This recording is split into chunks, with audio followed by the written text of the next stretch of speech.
A particle of mass m moving eastward with a velocity v collides with another particle of the same mass moving northward with the same speed v. A particle है m mass का, m mass का particle है eastward, इस तरफ जा रहा है v की स्पीड से, collides another particle of the same mass moving northward, ये north में जा रहा है v की स्पीड से.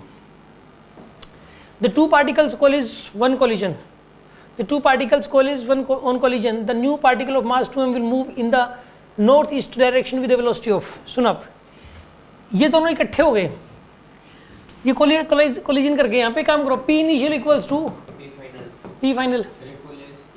कोलिज का मतलब कोलिजन हो गए, इकट्ठे हो गए, मतलब ये द टू पार्टिकल्स कोलिज का मतलब इकट्ठे हो गए, स्टिक हो गए. इनिशियल मोमेंटम क्या था? mv i कैप, और ये क्या है? mv j cap.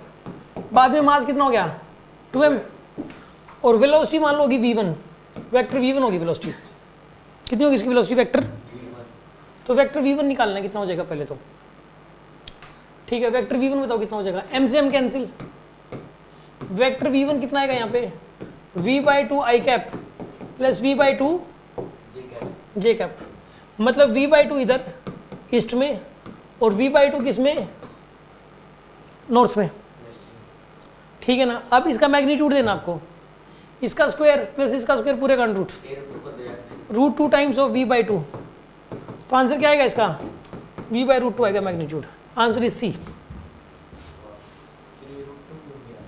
जब दो वेक्टर्स बराबर होते हैं और उनके बीच का एंगल 90 डिग्री है तो रिजल्टेंट निकालने के लिए किसी एक को √2 से मल्टीप्लाई करते हैं.